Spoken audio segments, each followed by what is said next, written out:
Sud Radio, le débat de la semaine. Le débat de la semaine, le débat politique sur Sud Radio. Nous allons parler du 6e article 49.3 déclenché cette nuit par la Première ministre Elisabeth Borne. Ce pays est-il encore gouvernable? On en parle dans un instant. Nous allons parler aussi de cet autre débat qui enflamme l'Assemblée nationale. Faut-il, oui ou non, réintégrer les membres du personnel soignant qui ne sont pas vaccinés? Vous votez sur Twitter, vous nous appelez 0826 300 300.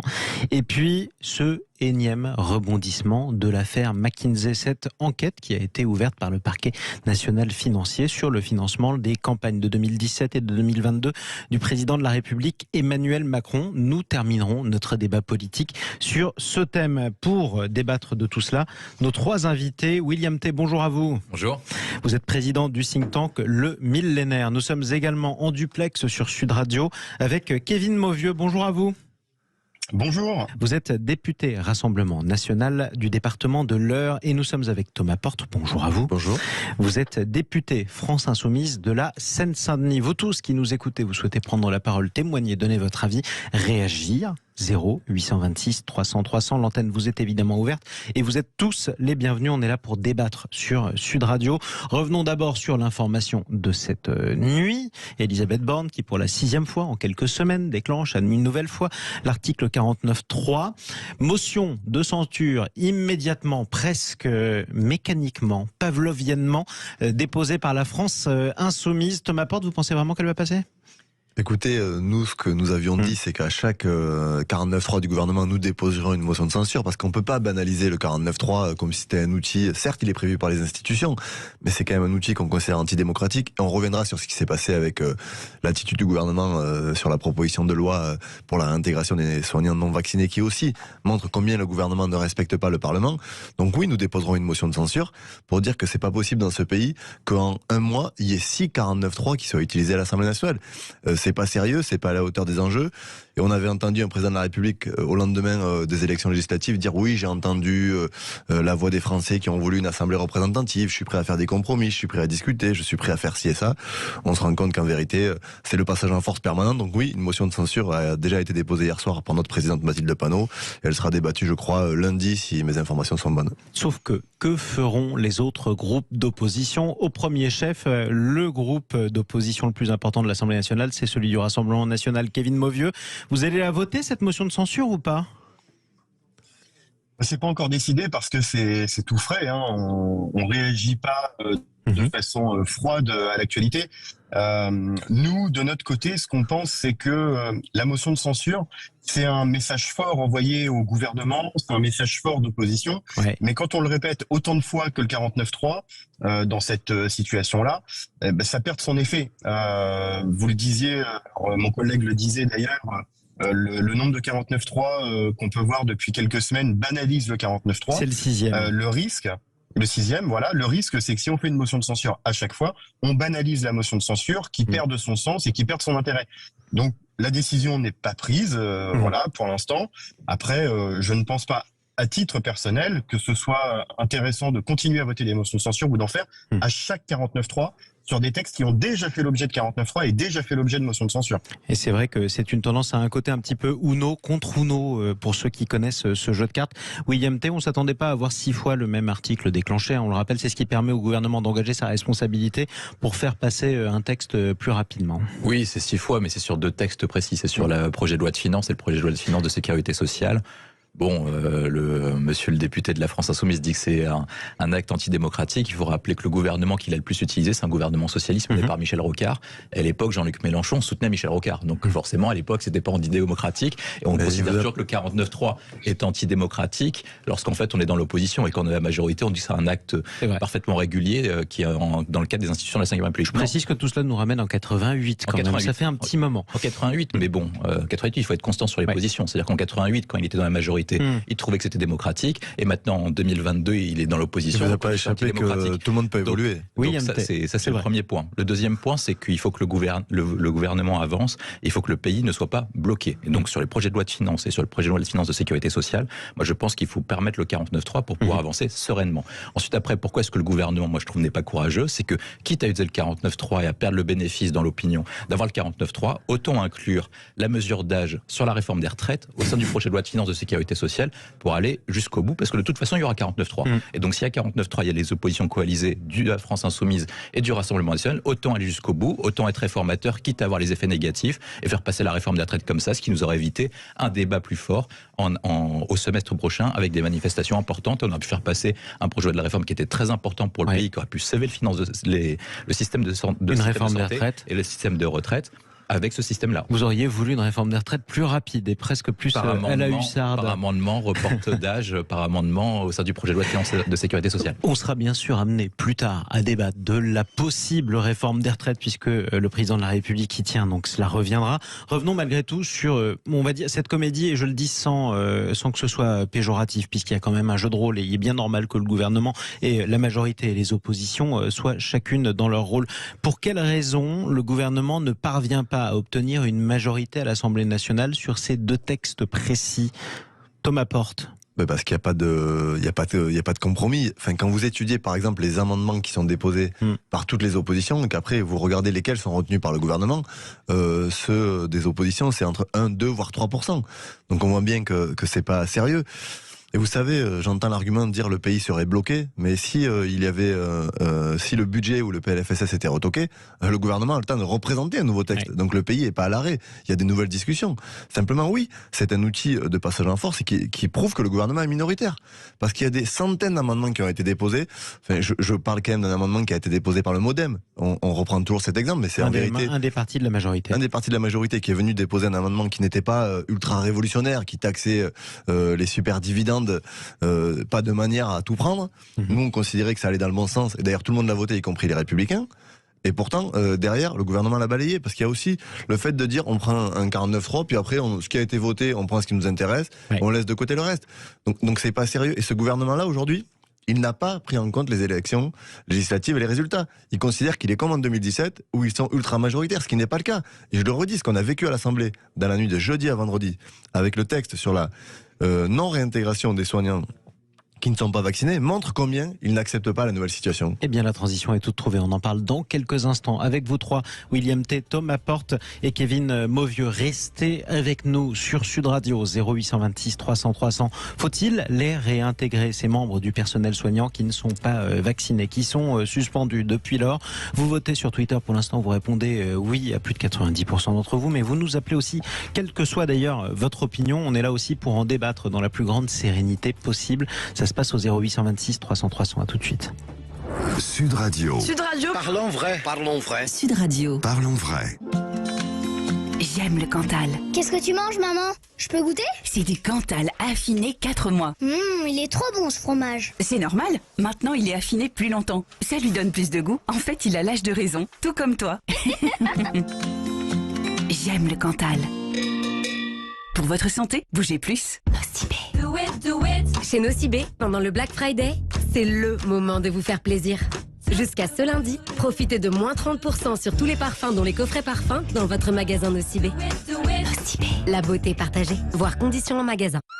Chez Netto, on gagne tous à payer moins cher. Pas vrai, Sophie? Ah oui? Et oui. Aujourd'hui, pendant l'alerte discount, la barquette de 2 rôtis de filet de porc français, sans os, est à 3,99€ le kilo. 3,99€ le kilo? Ça va être le festin entre copains. Netto, on gagne tous à payer moins cher. 1,44 kg environ, origine France. Pour votre santé, évitez de grignoter.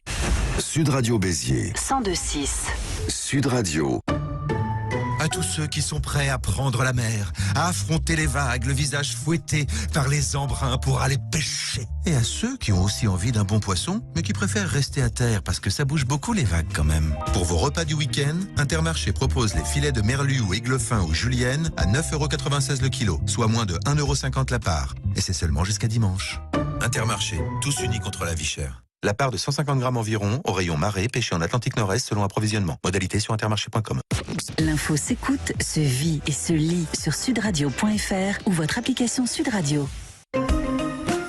Gémeaux, le prêt à vivre. Si vous êtes prêt à faire des économies sur vos cadeaux de Noël au point de pouvoir même faire des cadeaux de pas Noël, enfin c'est-à-dire des cadeaux quoi, ou prêt à faire croire à toute la famille que le Père Noël est passé à la maison avec 1 mois d'avance cette année, il est efficace ce Père Noël. Alors vous êtes prêt à profiter du Black Friday chez Gémeaux. Et oui, en ce moment Gémeaux vous offre moins 20% sur tout, oui sur tout le magasin et sur Gémeaux.fr.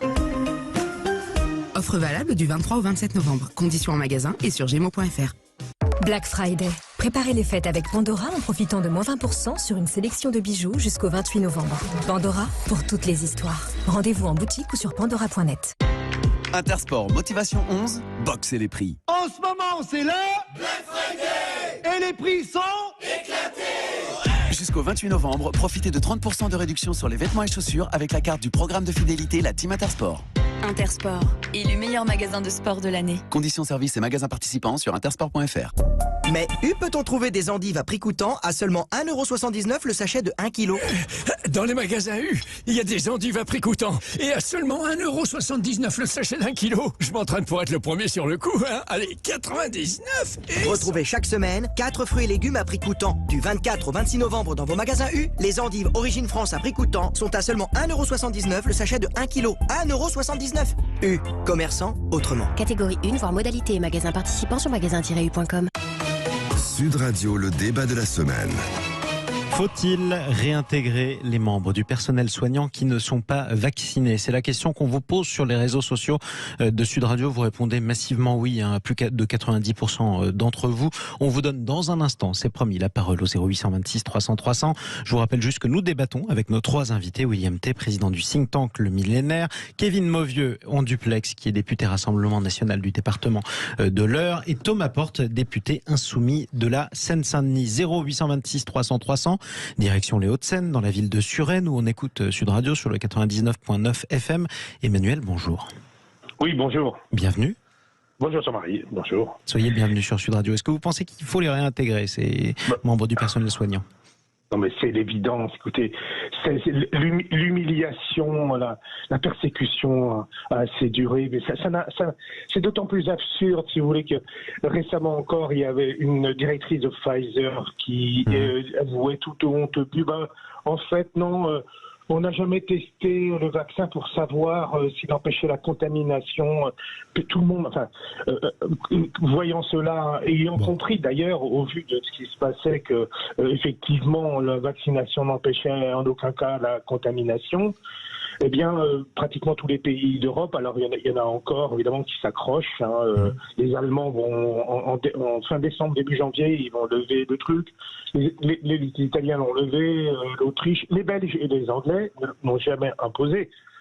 C'est épouvantable. Et moi, ce que je ne comprends pas, c'est ce espèce de fanatisme idéologique qui fait que, s'excitant, s'affolant, les députés de Renaissance, comme s'ils ne pouvaient pas trouver un meilleur combat, moi c'est affolant, et se sont ligués pour balancer des amendements épouvantables, en tête desquels d'ailleurs on voit le nommé Alauzet, député du Doubs, qui est à la commission des affaires sociales et qui est très très fier d'avoir fait stopper cet amendement. Oui.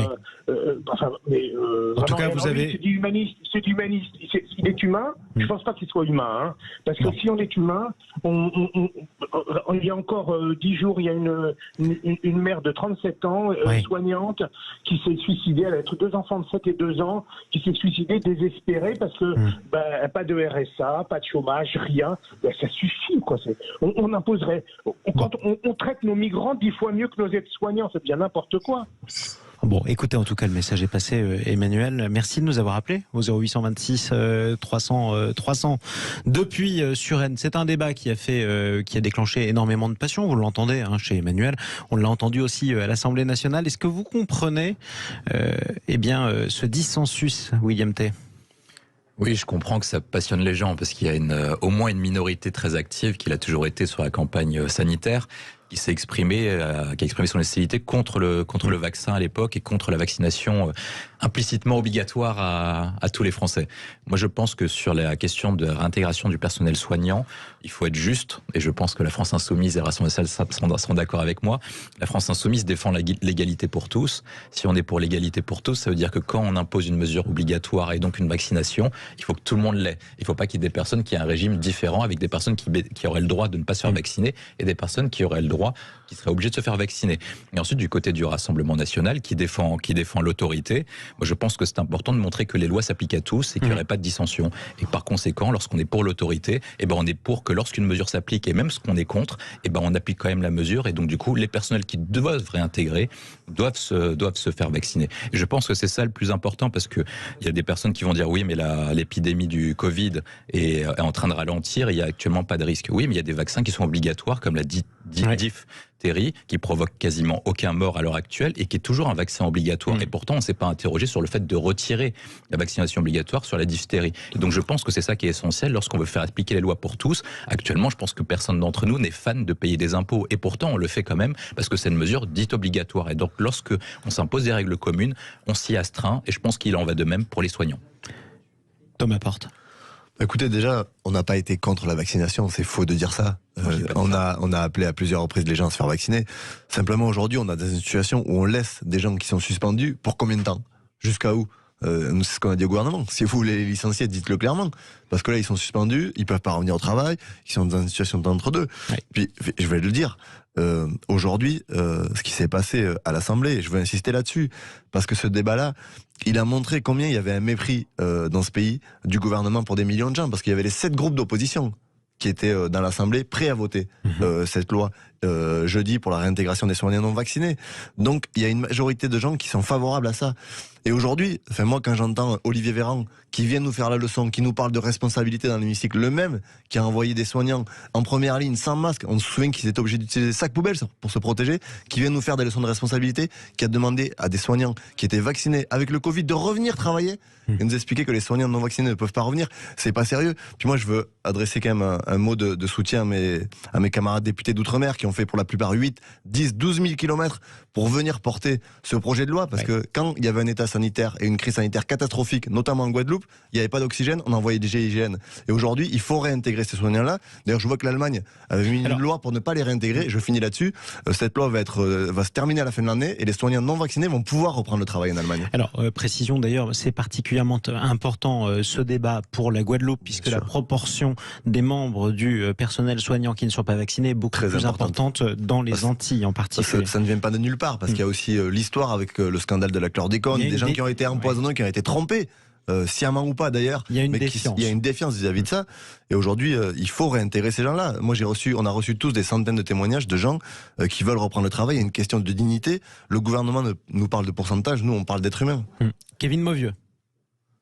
Alors, il y a 2 problèmes qui sont à soulever dans cette question-là, et pour répondre du coup à Monsieur Taille qui prend la défense du gouvernement sur la question.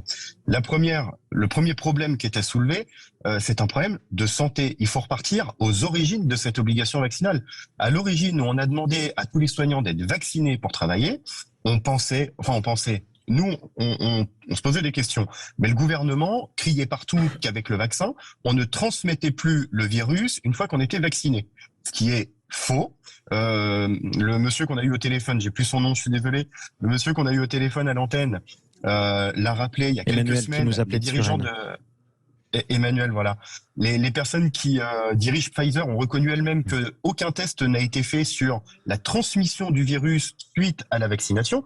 Donc si on repart aux sources et si on prend la problématique à sa racine, on a demandé aux soignants de se vacciner pour ne plus transmettre le virus aux patients. Aujourd'hui, force est de constater qu'un personnel vacciné qui travaille et qui est positif peut transmettre le virus aux personnes qui sont à l'hôpital. Donc il n'y a aucune raison en termes d'égalité de laisser dehors et sans salaire et sans rémunération des soignants qui ne sont pas vaccinés, alors qu'aujourd'hui, on sait officiellement que le vaccin n'empêche pas de transmettre le virus. Et il y a la deuxième problématique qui est la problématique des valeurs et la problématique politique. Et là, je vais rebondir sur du coup les 2 intervenants. Alors d'abord, on nous dit, oui, le Rassemblement national, vous êtes pour l'autorité, et comme vous êtes pour l'autorité, vous devriez faire appliquer la loi. Alors on est pour l'autorité, mais on est aussi pour la justice. Et il n'est pas juste, aujourd'hui, de laisser des soignants sans travail parce qu'ils n'ont pas été vaccinés à une époque où c'était obligatoire, alors qu'aujourd'hui, pour les raisons que je viens d'évoquer, il n'y a plus de raison de le rendre obligatoire à ces personnes. Donc c'est injuste vis-à-vis des soignants par rapport aux soignants vaccinés, et c'est aussi injuste vis-à-vis des soignants non vaccinés par rapport au reste de la population. En population générale, vous pouvez très bien être hôte ou hôtesse de caisse, ne pas être vacciné. Pour autant, vous allez croiser des personnes malades, des personnes immunodéprimées, et on vous empêche pas d'aller travailler, on vous laisse avoir votre salaire. Et c'est tout à fait normal. Aux soignants, on doit la justice avec le reste de la population française. Alors, 2 ou 3 rappels aussi et précisions sur la vaccination, puisque c'est logique d'ailleurs que depuis 2 ans on ait tout lu et tout entendu. Non, c'est vrai qu'être vacciné, ça ne vous empêche pas, si vous attrapez le Covid, de le transmettre. Ça peut arriver effectivement. En revanche, ça diminue, c'est ce que j'allais dire.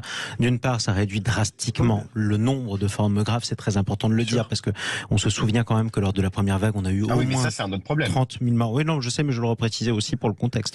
C'était pas pour vous contredire. Ensuite, c'est vrai aussi que cela réduit au moins dans les semaines qui suivent la vaccination, la transmission, ça a été mesuré. En revanche, c'est vrai qu'à moyen terme ou à long terme, on peut quand même le transmettre assez facilement. En gros, ce que nous disent nos 2 autres invités, William Tay, qui sont pas d'accord avec vous, c'est que la situation a changé et l'état de nos connaissances a changé depuis le début de la pandémie. C'est la raison pour laquelle cette règle devrait aussi évoluer.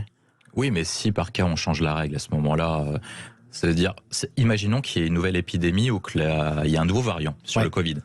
Comment vous faites pour forcer ou pour encourager la population et les soignants à se faire vacciner à un nouveau risque épidémique? Et surtout, lorsque vous regardez les grandes mutations mondiales, vous voyez qu'avec les développements de l'agriculture, notamment sur le fait que les activités humaines se rapprochent des forêts, des activités animales, il y a plus de chances de nouveaux coronavirus et de nouvelles épidémies. Donc il y aura de nouvelles épidémies. Lorsqu'il y aura de nouvelles épidémies, comment vous faites pour encourager la population et le personnel soignant à se faire vacciner les prochaines fois? C'est presque, vous mettez des exemptions. C'est presque pour l'exemple.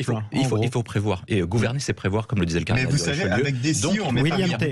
Oui, mais monsieur, vous êtes député, vous travaillez pour l'intérêt général et pour la nation, et donc il faut quand même prévoir ce qui va se passer dans les années à venir. Et lorsque vous voyez que les activités humaines se rapprochent notamment des activités animales, c'est-à-dire que les risques d'épidémie et de coronavirus sont de plus en plus importants dans les années à venir, tous les gouvernements et tous les spécialistes vous le disent, donc il faut quand même prévoir. Le deuxième point, c'est que monsieur compare d'une part les activités d'une caissière et avec les activités du personnel soignant. De souvenir, il n'y a pas d'obligation vaccinale pour les caissières, alors qu'il y a des obligations vaccinales pour le personnel de santé. Donc il faut comparer quand même ce qui est comparable. Et le troisième élément, je pense, qui est intéressant, c'est cette question d'exemplarité et d'exemple. Ça veut dire que le personnel soignant qui est censé administrer et soigner les Français, si par cas on doit montrer l'exemple, il faut le montrer au plus haut niveau, il faut que les personnes soient exemplaires dans ce sens. Et c'est pour ça que je parlais à votre égard de la question de l'autorité. Et enfin, je rajouterai un dernier point sur la question de l'égalité.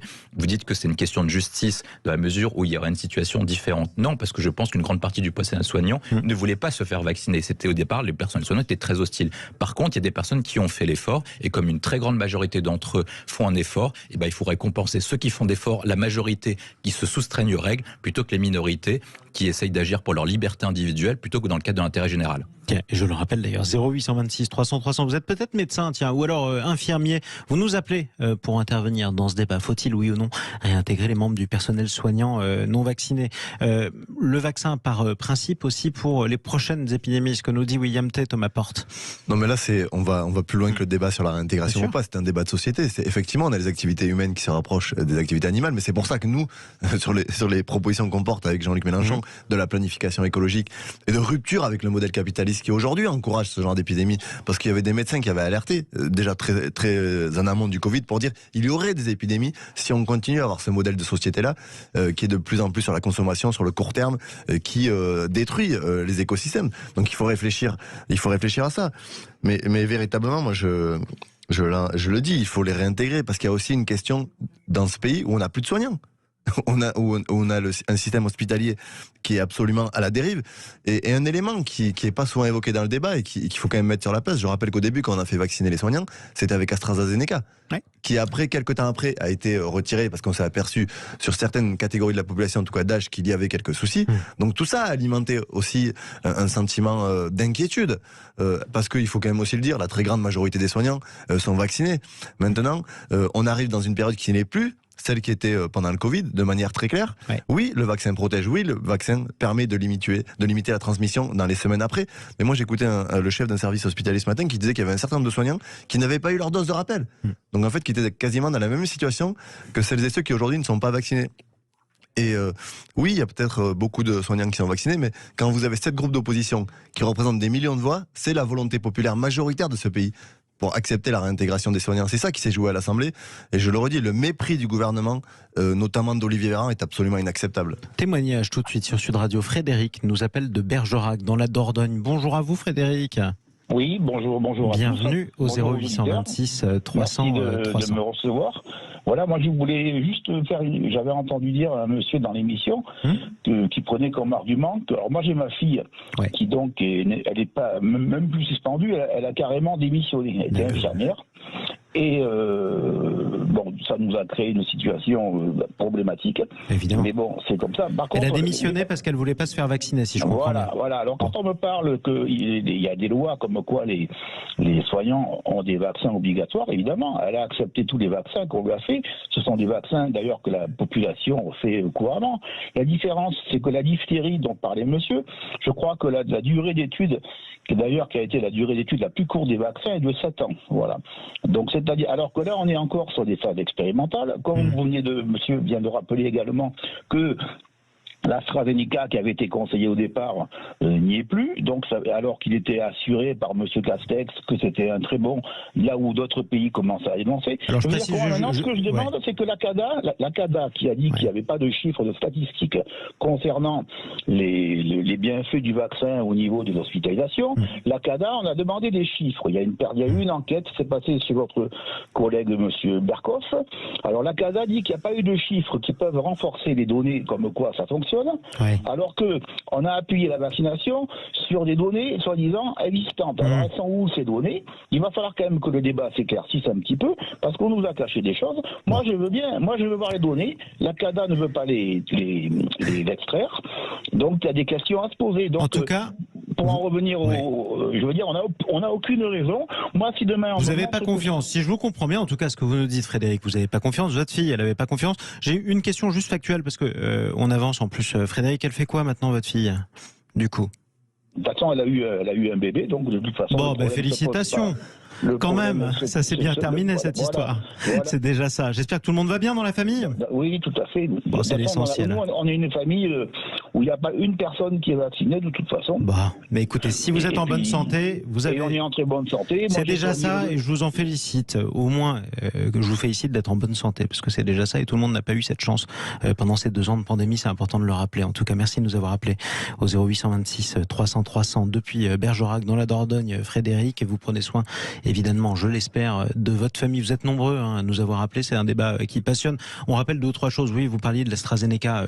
C'est vrai qu'on en a conseillé d'autres après. En revanche, il a sauvé des vies, le vaccin AstraZeneca, y compris en France. Il était moins efficace que les autres qu'on a utilisés après. Donc c'est important quand même de le rappeler.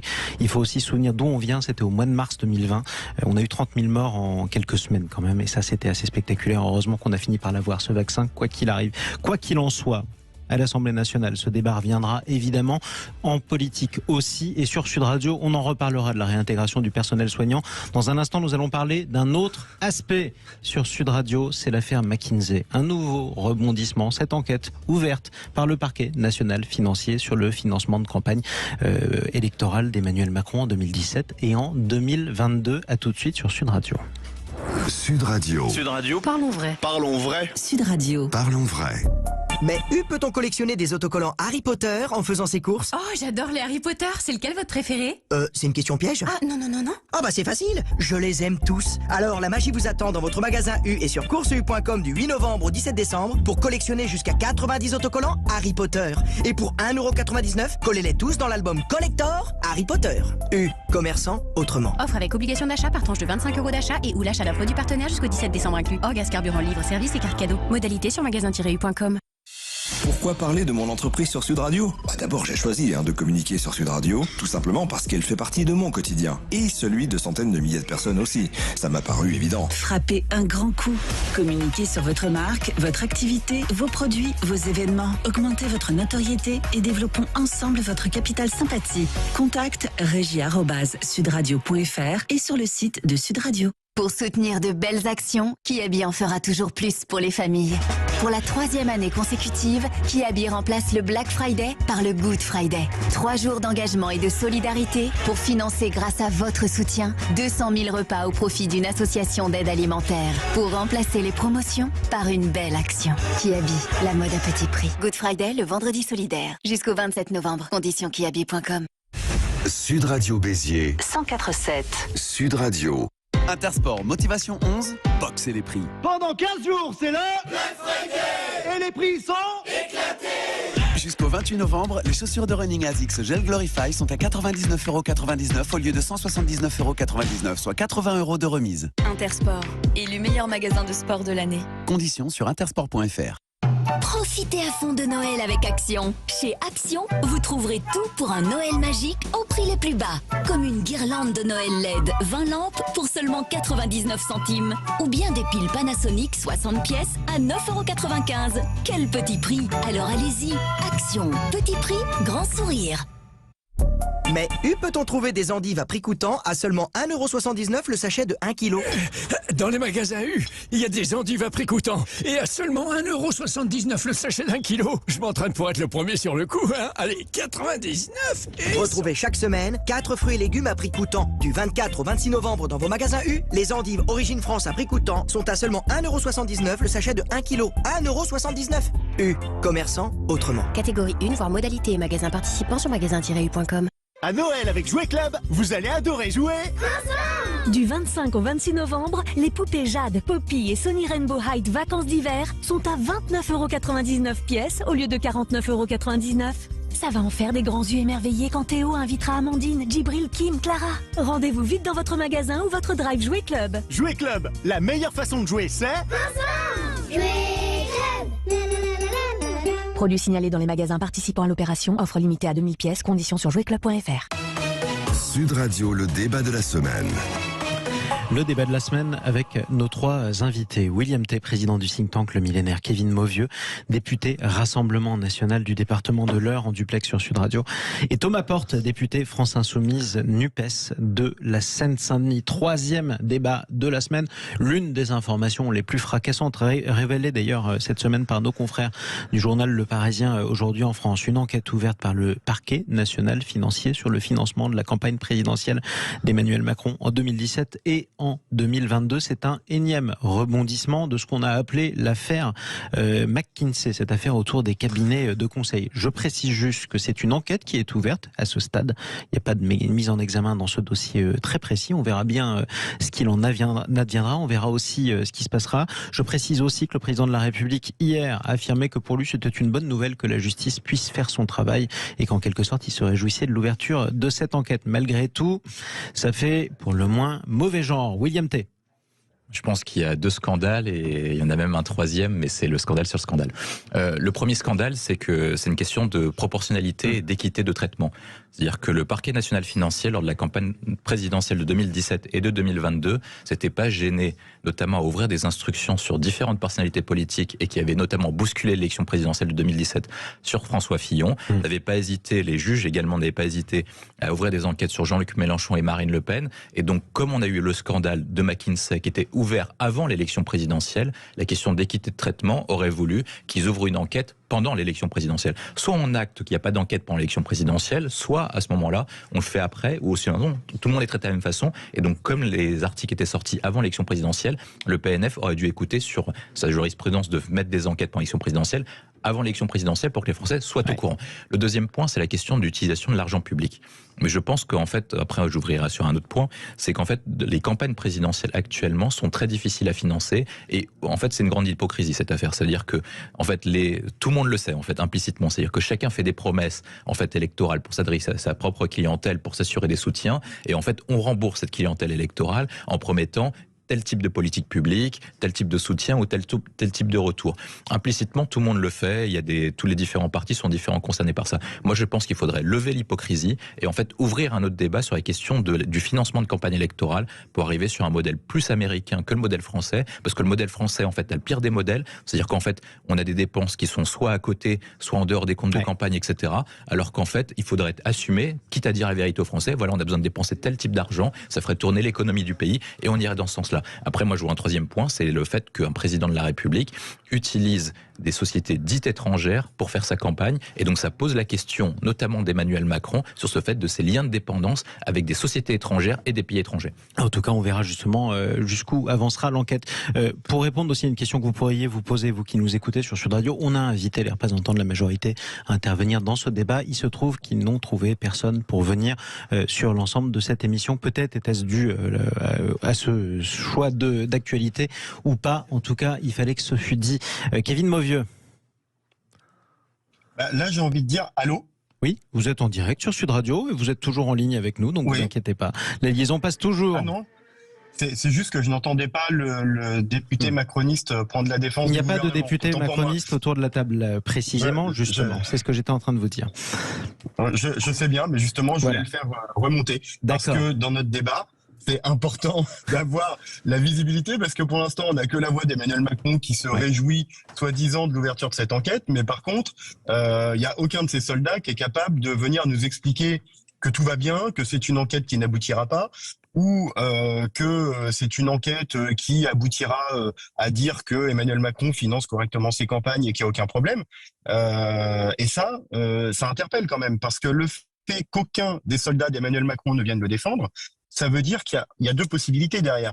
La première, c'est qu'il est lâché par ses troupes et qu'on ne veut pas venir le soutenir. C'est une possibilité. Et la deuxième, c'est qu'il ne veut pas que ce débat se fasse et qu'il ne veut pas qu'on vienne éventuellement mettre des bâtons dans les roues de sa défense.